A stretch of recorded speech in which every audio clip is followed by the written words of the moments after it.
This week on Hermitcraft.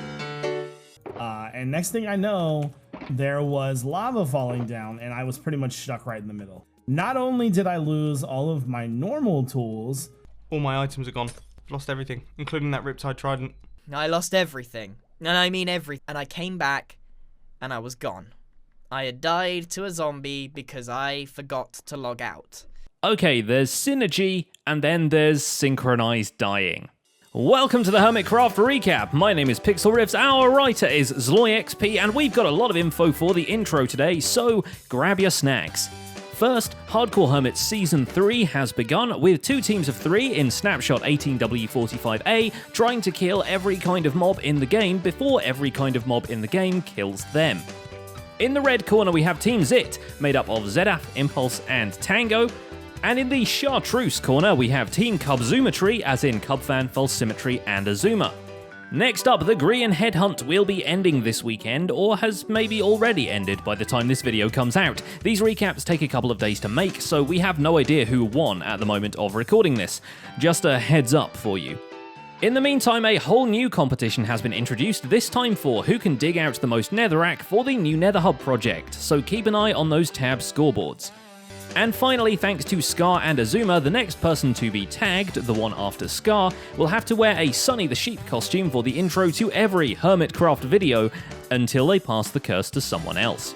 But you do have to reference Sunny the Sheep, and it has to be F5. Like, you've got to show that mug off. Look at how beautiful that face is. And with all that out of the way, we return you to your regularly scheduled events and mishaps. Beginning with poultry.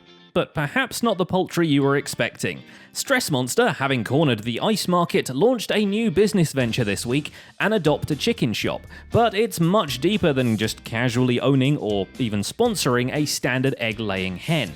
Instead, these 4 chickens are a vanilla emulation of the Chickens mod, as seen in Foolcraft and other mod packs, and when adopted and properly cared for by the Hermits, they will provide weekly deposits of resources. The catch is you have to terraform its environment so it'll be happy, feed it weekly, and pay Stress Monster an adoption fee of 64 diamonds. But if that still sounds good to be true, each week she'll also press a button to determine if it dies a premature death. And she's given them all names, so we can all feel extra guilty when that happens. You won't be disappointed if you choose me. We will have a sophisticated and lengthy life with each other. Hopefully the flightless bird business takes off soon, or her new beacon strip mine pays off, because she's just spent all her diamonds at the shopping district getting the resources to make this happen. At least part of the blame can be taken by Iskal, who provided the redstone that decides which chickens live and which ones perish. It's a pretty neat design though, and Iskal's redstone prowess is proven once again when he decides to set up a filtered mass storage system inside the non-existent body of his desert sphinx. And that's important, I feel like you do with storage systems. A lot of people try to over-automate things, but what you're essentially trying to do with a storage system is make it as efficient for you as a player as possible. Not necessarily sort everything, you want it to be as efficient. He's almost as good at redstone as he is at building obsidian boxes. Unfortunately, no amount of redstone saved his vault from being broken into, this time for real. Having realised that going the proper way will just get her hitmanned, False Symmetry took a different route. She simply ate some chorus fruit in the water next to the glass and was teleported inside without having to break a block. Though despite having every right to commandeer all the Grian heads inside, she only stole 5 and went home. This was one of her more successful headhunting trips. Trying to lure Cub into leading her to his vault only resulted in 3 of her own heads being stolen.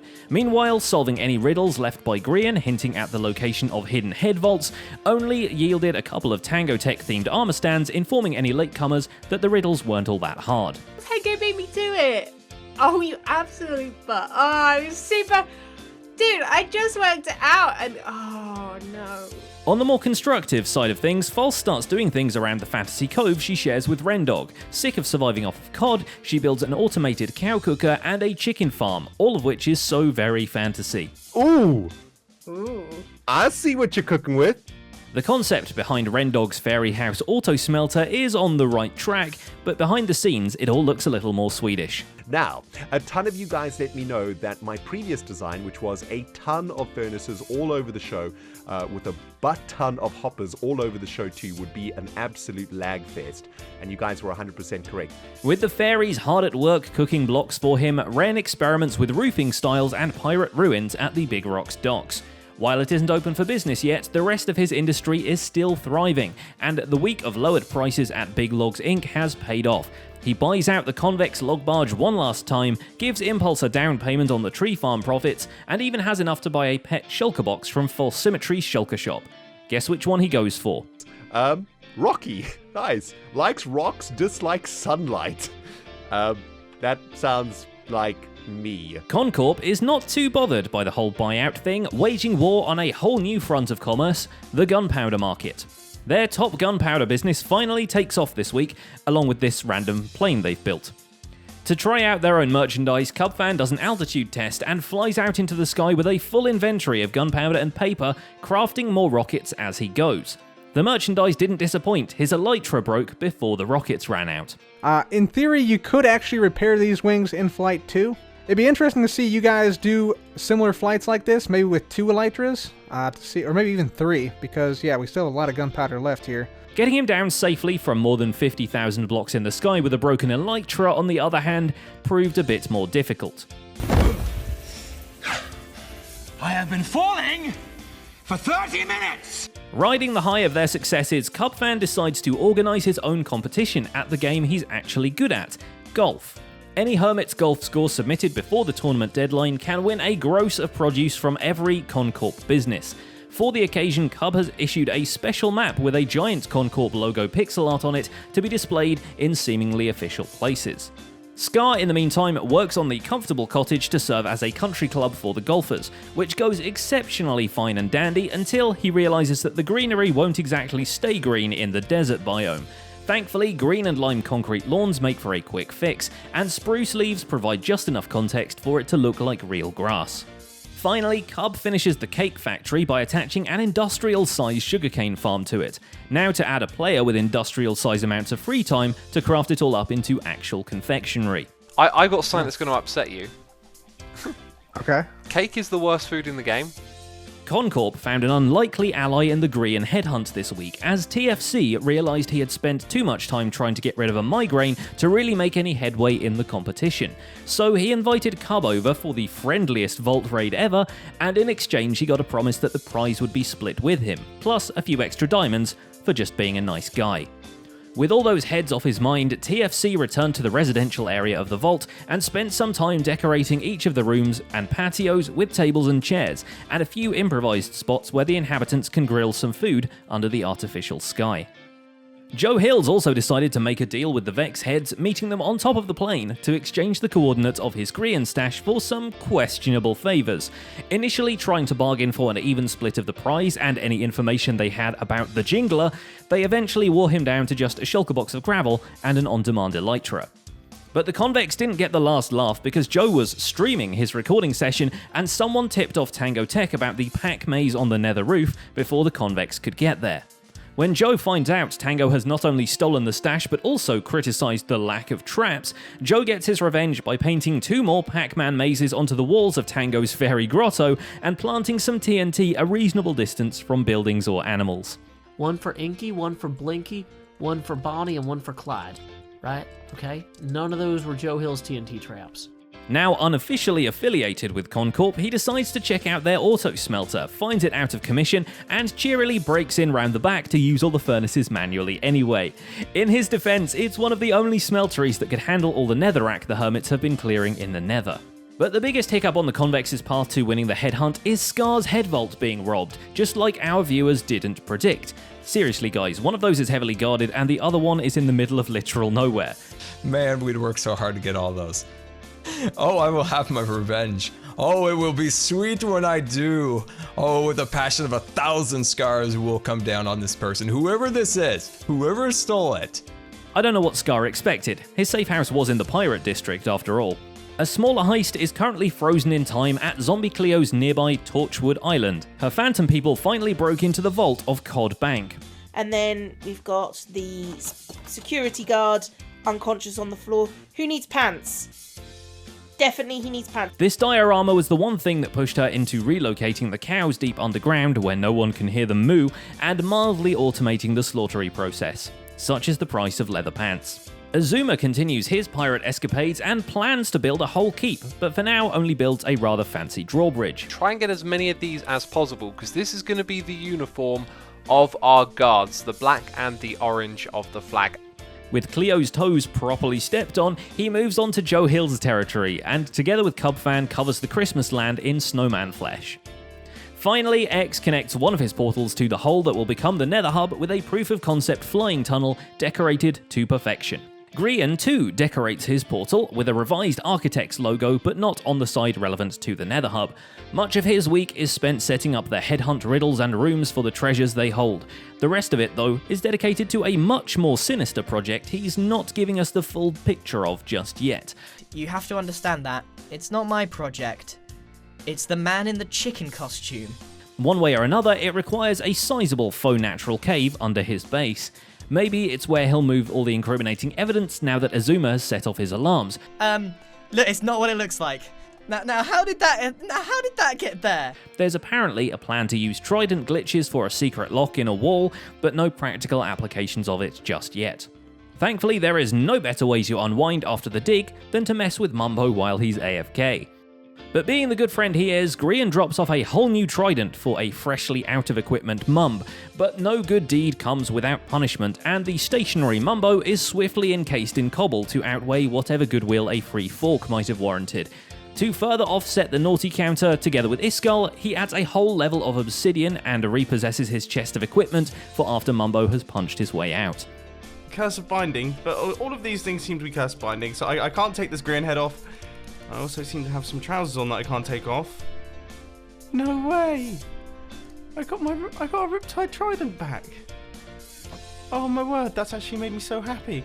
Grian himself is due for some retaliation after banning Zedaf from his travelling merchant shop. Thankfully, Zed is not salty about it in the slightest. Welcome to Grian's Stall, the 4th best place on the server to buy quartz, and there's only 3 shops that sell it. To up his chances in the game of quartz, Zedaf does himself a math and figures out both the best retail price for it currently present on the market and the average speed at which the precious ore can be gathered. But the mining session exhausts him just about to the point of extending an olive branch to his competitors. We should be a team. This quartz business, it's dangerous. I propose that we start the Worldwide Quartz Association of the World. Yeah, Zed, that would be a monopoly, and it may or may not be highly illegal. Speaking of monopolies, Impulse SV and Rendog are all set to corner the logging business now that the tree farm is all good to go. So Impulse returns to his base and works on the stuff he can collect for his own personal use, redesigning the kelp farm room, adding a shulker box loader to the output, and starting his own slime farm so he doesn't have to keep giving Mumbo all his hard-earned diamonds. Diamonds which are rolling in quite comfortably thanks to the iTrade microtransactions, between Mumbo and Grian both losing all their gear, and Stress Monster starting a high-velocity digging operation. Mending books have been in popular demand. Jevin, having no shortage of riches himself, drops off a bunch of diamond blocks in small caves in his underwater ravine, just visible enough that the riders of the rail network will be able to see them and be jealous of them. Between twisting his brain trying to figure out how to name an armor stand, and twisting his brain trying to figure out Grian's riddles... So I think this may have been found out already. That sucks. Jevin plans out a dozen villager houses at his medieval-style mega-built keep, plus builds a cow farm for bonus false Cleo synergy points. Seriously, it's cow farms and lost items this week. Many of those items were lost by Mumbo, who decided to AFK at his shiny new creeper farm while surrounded by that one material that doesn't stop phantoms from spawning. Ironically, when Zombie Cleo gets in touch to help him reclaim his mustache, it turns out the phantoms took that away as well. Oh, that's an unfortunate... Yeah, it really doesn't suit me. That isn't the end of his AFK issues, as he cautiously stuffs his gear into a chest before going away, and Iskall and Grian surround him with obsidian. It's only after he spends several minutes punching his way out that he finds the diamond pickaxe they left in there for him.